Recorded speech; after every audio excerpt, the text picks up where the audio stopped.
The first alien transport ships landed in the fields outside the main human town, just as General Zarthex had planned. His soldiers jumped out of their ships wearing armor that could stop bullets and carrying weapons that could melt through steel.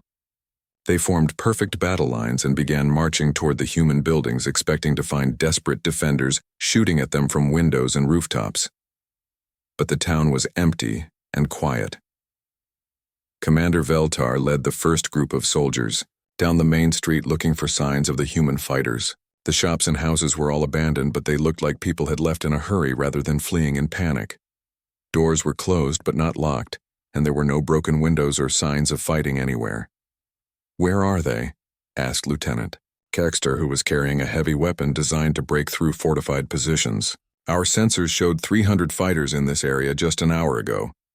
Veltar checked his scanner and saw nothing but empty buildings. The device should have been able to detect human life signs from 100 meters away, but it was not showing anything at all. He began to feel worried that something was wrong with their intelligence about this planet. Up in space, General Zarthex watched his troops spread out through the empty town and felt confused about what he was seeing. Every other species he had conquered had either surrendered immediately or fought desperately from fixed positions. The humans seemed to have chosen a third option that he did not understand. "Sir, we have reports from all 3 landing zones," said his communications officer. "The spaceport is empty, the government buildings are empty, and the residential areas are empty. It looks like all the humans just vanished." The general stood up and walked to his tactical display, trying to figure out what the humans were planning. His spy drones had counted 300 fighters and 50,000 civilians on this planet just 2 days ago. People could not just disappear into thin air without leaving some trace behind. Down in the underground tunnels beneath Eden Prime, Captain Morrison crouched next to a ventilation grate watching alien soldiers march past just 3 meters above his head. The drainage system under the colony had been built to handle heavy rains, but it also made perfect hiding places for people who knew where all the entrances were located. "Team 2. This is Morrison," he whispered into his radio. "Enemy patrol passing. Grid 7 now. Wait for my signal." Corporal Danny Sullivan lay flat on his stomach in a maintenance tunnel holding a homemade explosive device that Dr. Wong had helped him build. He had been a mechanic back on Earth and never thought he would be making bombs to fight aliens, but life had a way of changing quickly sometimes. The alien patrol walked directly over the spot where Danny was hiding, and he could hear their strange language as they talked to each other. His heart was beating so loud he was sure they would hear it, but they kept walking without stopping. When they were far enough away, he pressed the button on his device. The explosion was not very big, but it was right under their feet and sent 3 alien soldiers flying through the air. Before they could figure out what had happened, Danny was already crawling through another tunnel heading for his next hiding spot. By the time reinforcements arrived at the blast site, there was no sign of who had attacked them. "Team 2 to Morrison," Danny reported over his radio. "Package delivered, moving to position 3. Similar attacks happened all over the town as human fighters popped up from underground, struck fast, and disappeared again before the aliens could respond. Sergeant Maria Santos had been a police officer before joining the Colonial Defense Force, and she knew that sometimes the best way to fight a bigger enemy was to make them afraid of shadows.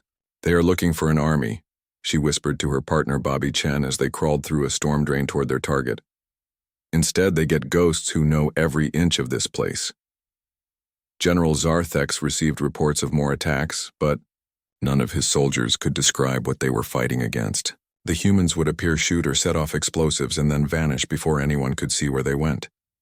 His advanced sensors should have been able to track them, but somehow the humans had found ways to stay hidden. "Sir, we have lost 43 soldiers so far," Commander Veltar reported from the planet's surface. "But we have not seen even one human fighter.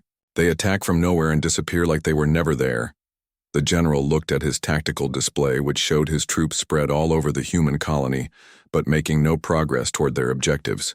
This was not how battles were supposed to work according to everything he had learned in 4 centuries of warfare. Enemies were supposed to fight from positions he could target with his superior weapons. Dr. Lisa Wang emerged from a hidden entrance in the basement of the old library, carrying a portable scanner that she had modified to detect alien communication. Frequencies. Her team had been moving through the underground tunnels collecting data about the enemy equipment and discovering weaknesses they could exploit. Their armor has gaps at the joints, she reported to Morrison over her radio. And their weapons have to recharge for 3 seconds between shots. Tell the teams to aim for the knees and elbows and never stay in one place for more than 2 seconds.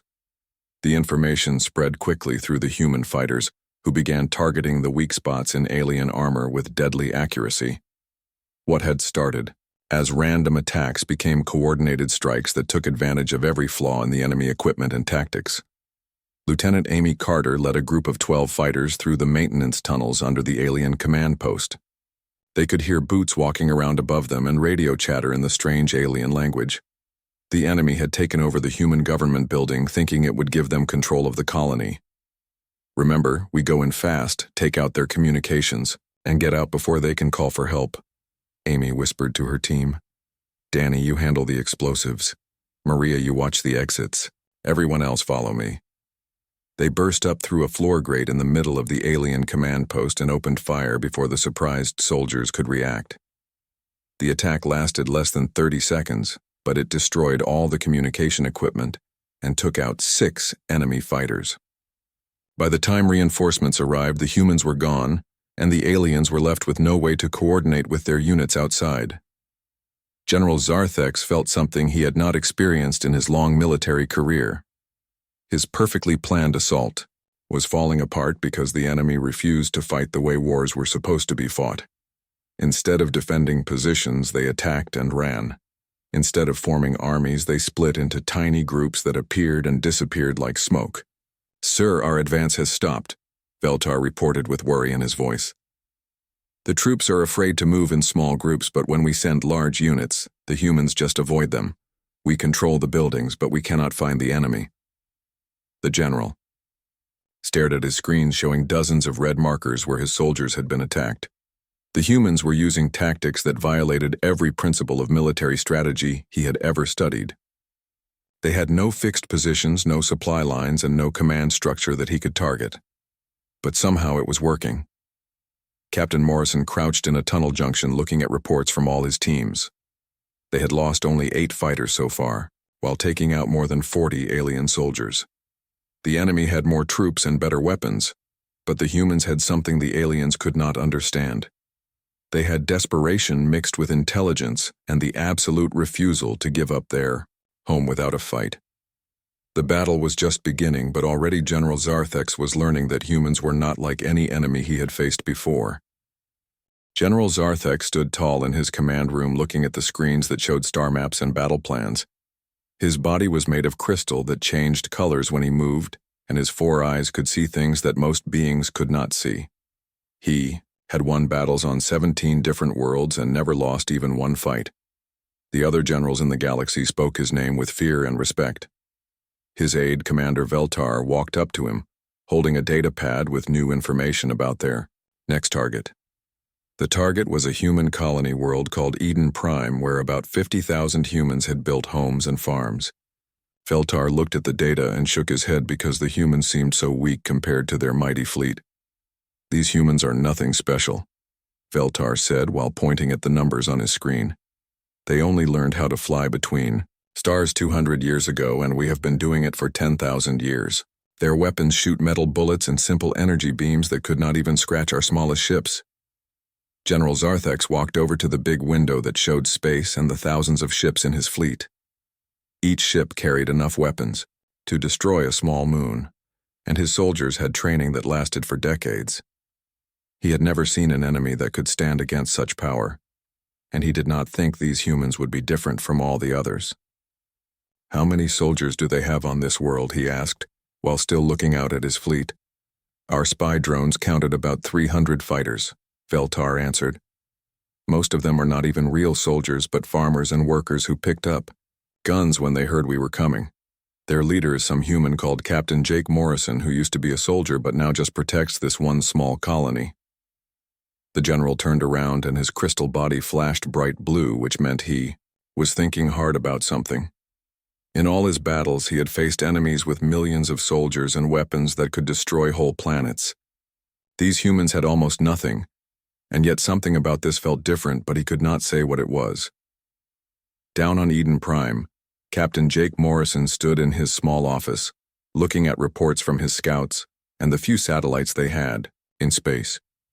The alien fleet was bigger than anything he had ever seen in the war movies back on Earth.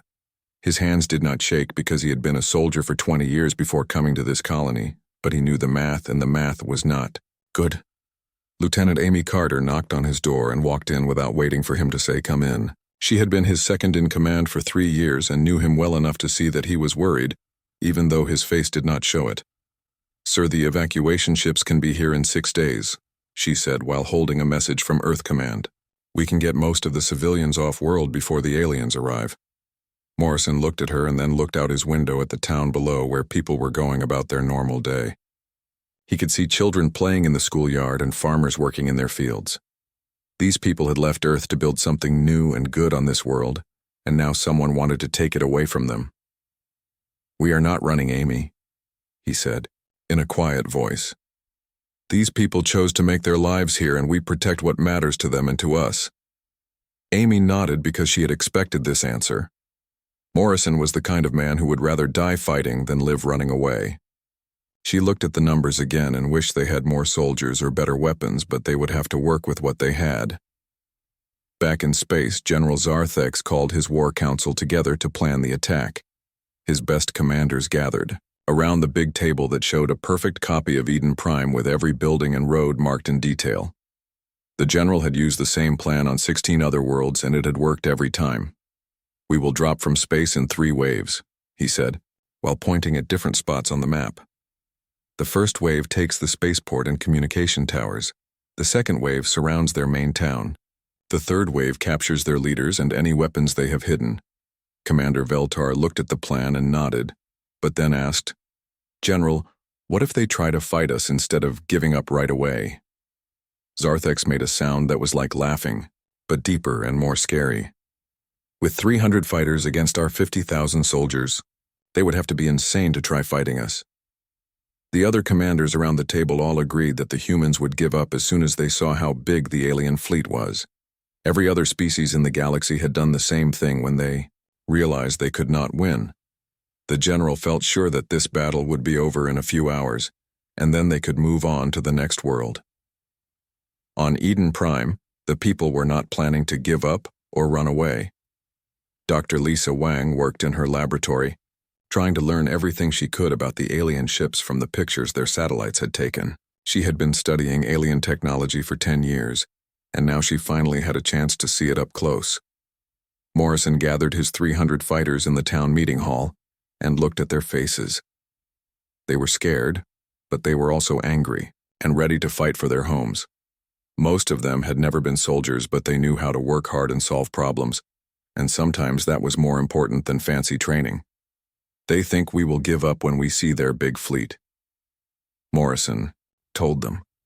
"They think we are just another weak species that will roll over and let them take everything we have built here." He walked to the front of the room and his voice got stronger.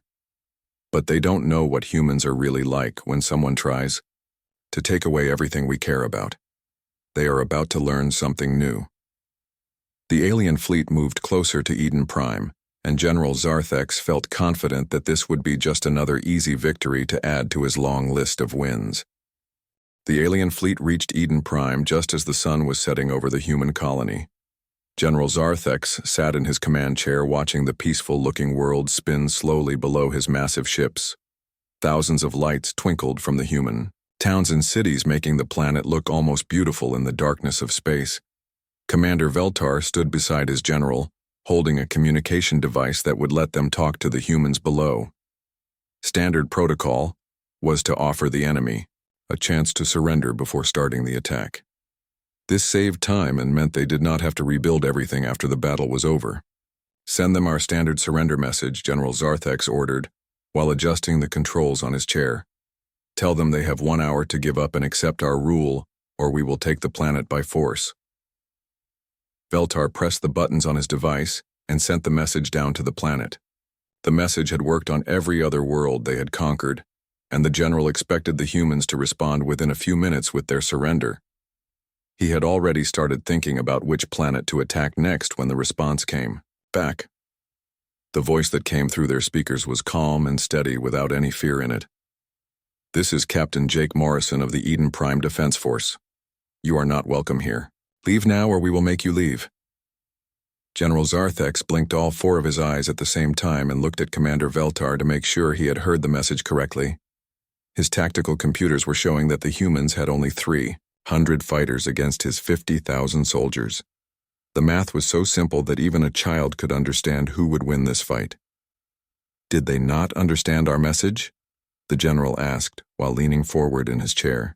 "Perhaps their translation systems are broken and they do not know how many ships we have." Veltar checked his instruments and shook his head. "No, sir, their systems are working fine and our spy drones confirm they know exactly how big our fleet is. They just said no anyway." Down on Eden Prime, Captain Morrison stood in his command center surrounded by screens showing the alien ships in space above them. Lieutenant Amy Carter was working at a computer terminal trying to get more information about the enemy weapons and shields. The room was full of his officers and civilian leaders who had come to help plan their defense. "Sir, we are getting another message from the alien commander," said Sergeant Pete Collins, who was handling communications.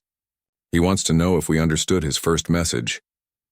Morrison walked over to the communication panel and pressed the button to respond. He had thought about what to say during the hour they had been given to surrender, and his answer was simple and clear. "General Zarthex, this is Morrison again. We understood your message perfectly. Our answer is still no. This is our home, and we will defend it." Up in space, the general felt something he had not experienced in many years. Confusion mixed with a tiny bit of respect for an enemy that refused to see the obvious truth.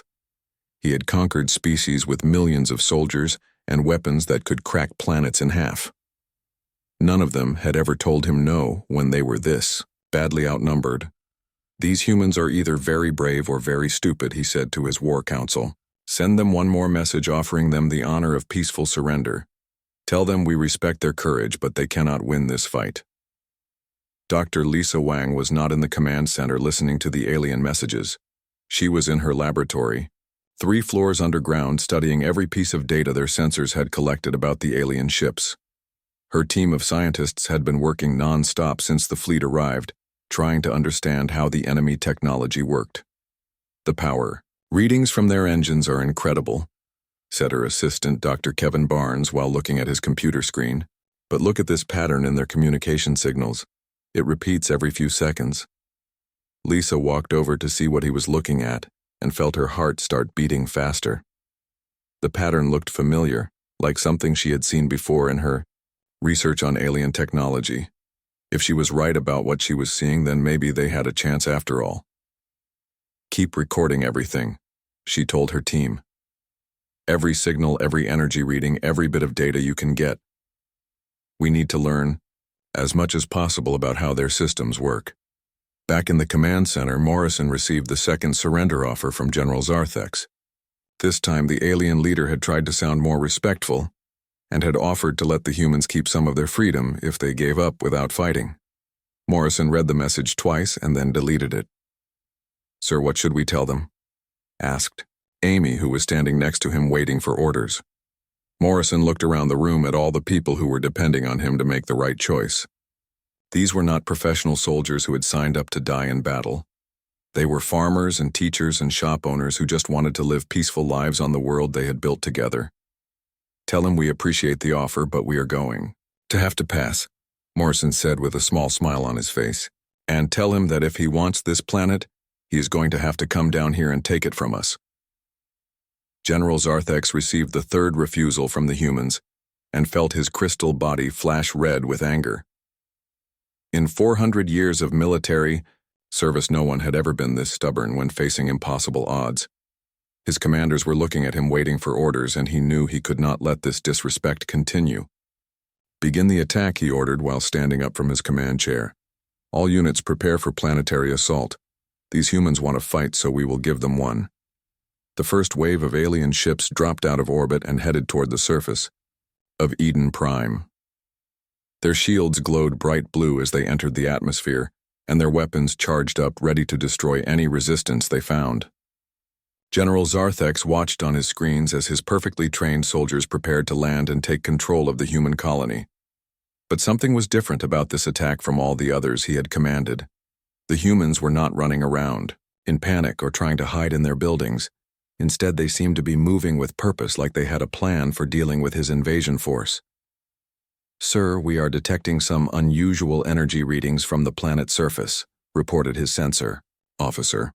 "The patterns are not like anything in our database." General Zarthex looked at the readings and frowned. The energy signatures looked almost random, like the humans were experimenting with technology they did not fully understand.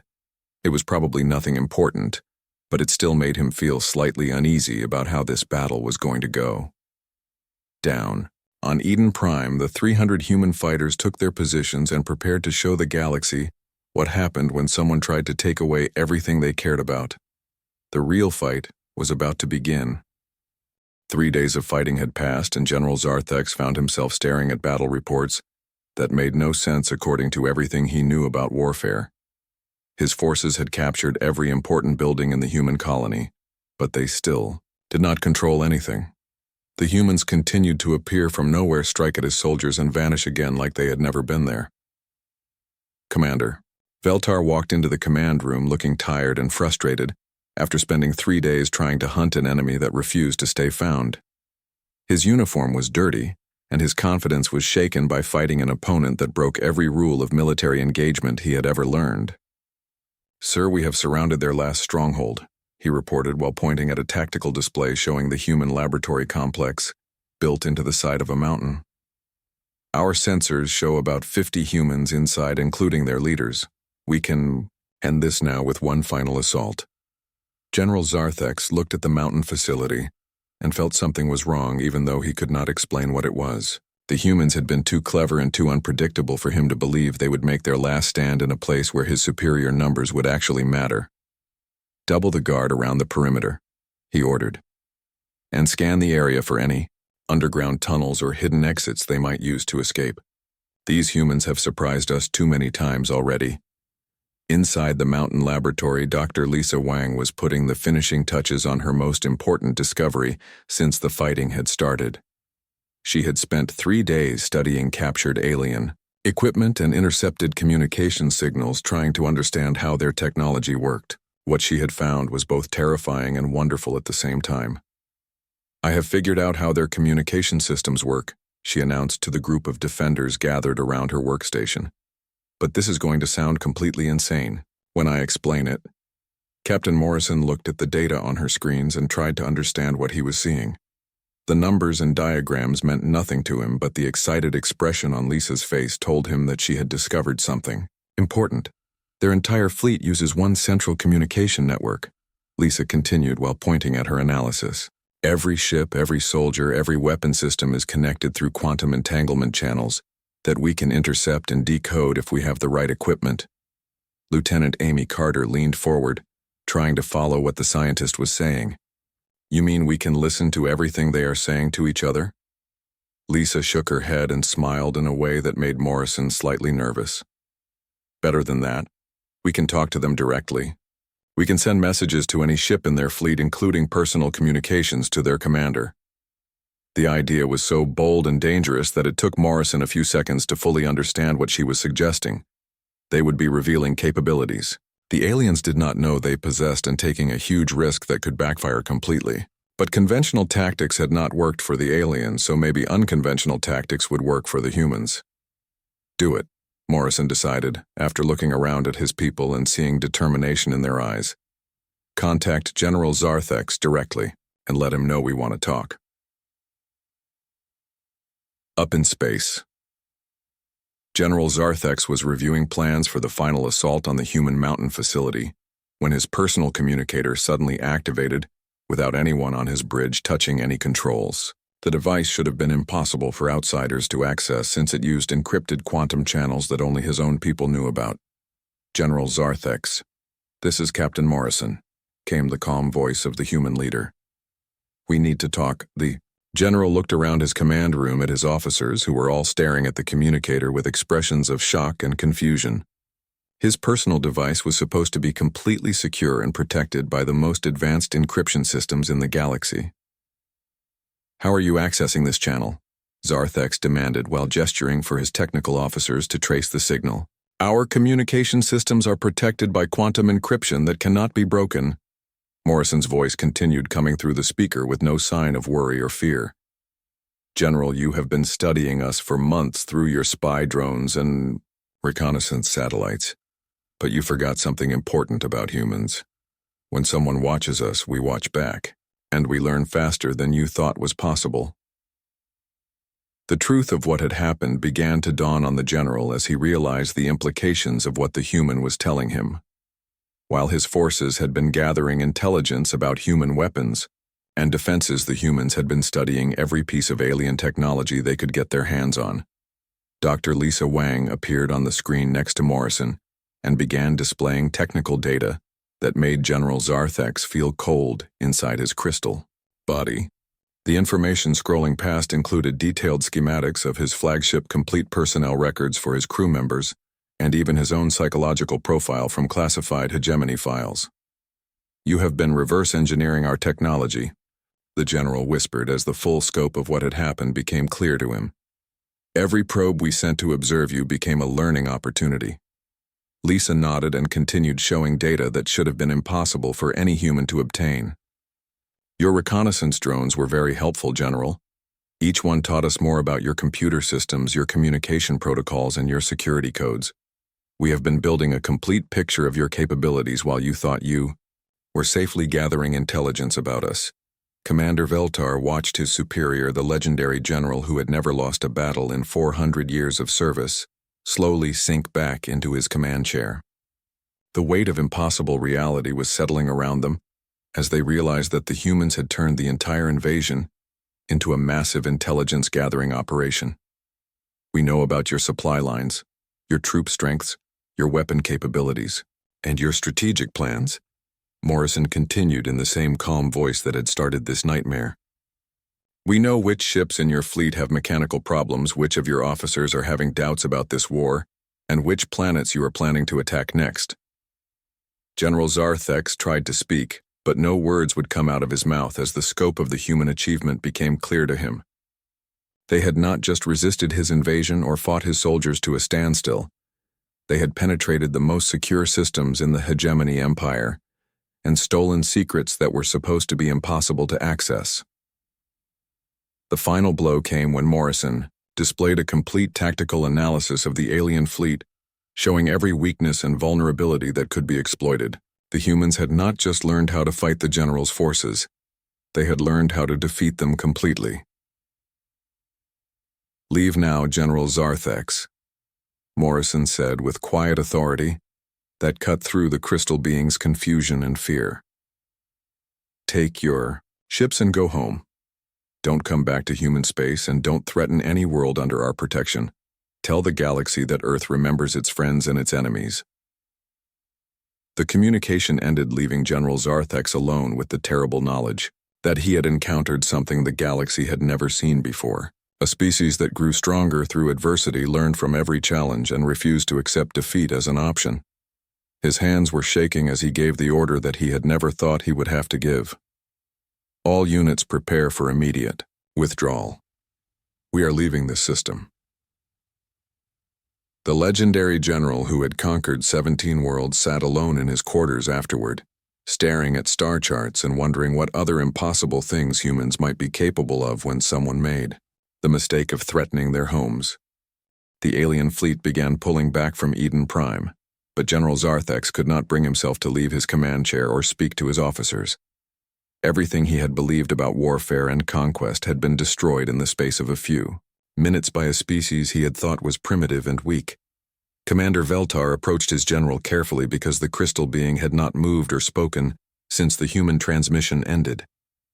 The other officers on the bridge were whispering among themselves, trying to understand what had just happened to their legendary leader.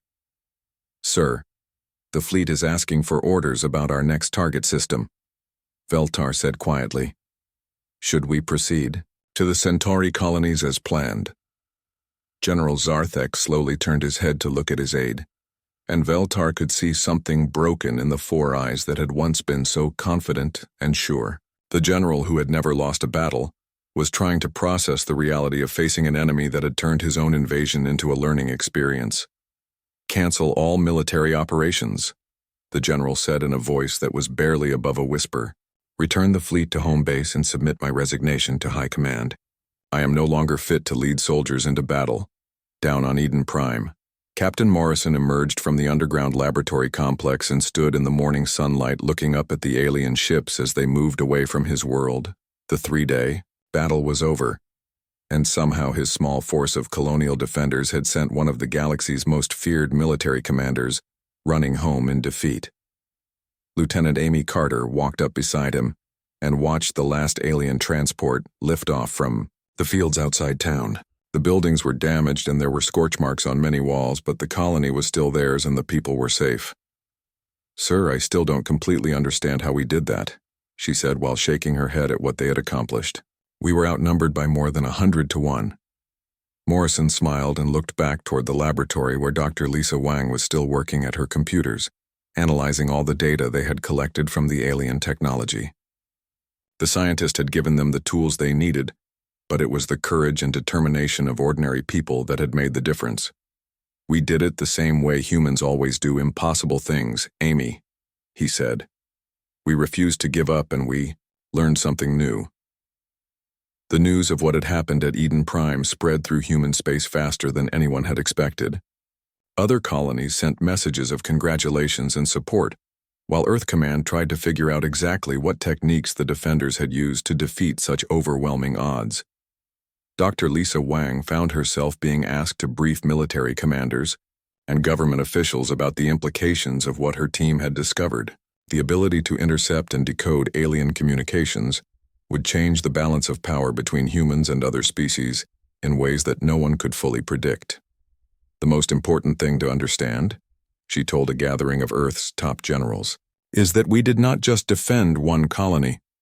We learned how to defend all human worlds from this type of attack. Every piece of technology they used against us has now become a tool we can use to protect ourselves." But the real impact of the battle was being felt in the capital city of the Hegemony Empire, where General Zarthex sat in a small room waiting to face a military tribunal that would decide his fate. The crystal being who had once been the most respected commander in the galaxy was now seen as the general who had lost to a species that barely knew how to travel between stars. High Commander Rektau led the tribunal, and his expression showed no sympathy for the fallen general. The hegemony had built its empire on the belief that superior numbers and advanced technology would always defeat any opponent who dared to resist them. "General Zarthex, you led the largest invasion fleet in our history against a primitive colony with only 300 defenders," the High Commander said while reading from official reports. "Not only did you fail to conquer this world, but you retreated without achieving any of your objectives. How do you explain this unprecedented failure?" Zarthex looked up at the tribunal members and tried to find words that could make them understand what he had experienced on Eden Prime. How could he explain that the humans had turned his strengths into weaknesses and his advantages into liabilities? "The humans are not like any species we have encountered before," he said slowly. "They do not follow the established patterns of warfare, and they learn from every interaction in ways that we did not think were possible. They took our reconnaissance efforts and used them to penetrate our most secure systems." High Commander Rektau leaned forward with an expression of disbelief. "You are telling this tribunal that 300 primitives defeated 50,000 of our best soldiers through superior intelligence gathering?" The fallen general nodded, because that was exactly what had happened, even though it sounded impossible when spoken out loud.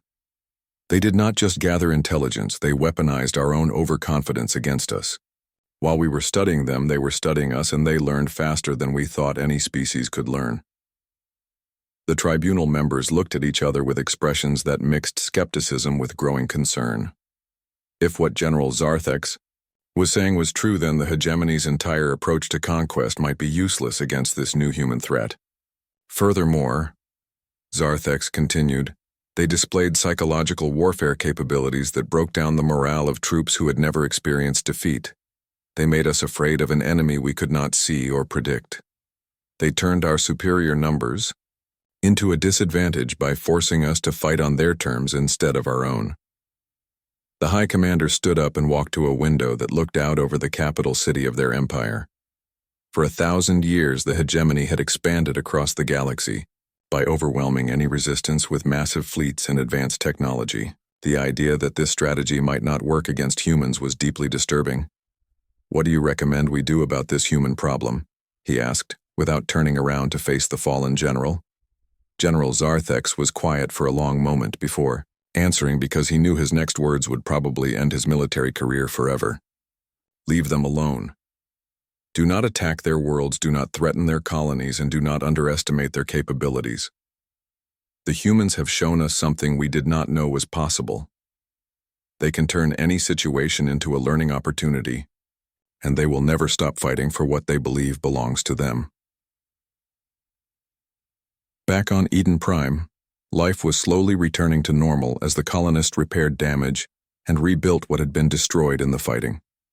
But Captain Morrison knew that everything had changed, and that humans would never again be seen as a weak species that could be easily conquered. The galaxy had learned that there was something dangerous about beings who refused to accept defeat, and who could turn every challenge into an opportunity to grow stronger. Earth and its colonies were no longer isolated settlements on the edge of civilized space. They were now recognized as a force that could stand against any enemy, no matter how powerful or advanced. And somewhere in the darkness between the stars, other species were beginning to understand that humans were not just another primitive race waiting to be conquered. They were something new and unexpected and terrifying in their refusal to give up or give in. General Zarthex had learned this lesson the hard way, and his broken career stood as a warning to anyone else who might make the same mistake of underestimating what humans could accomplish when their backs were against the wall.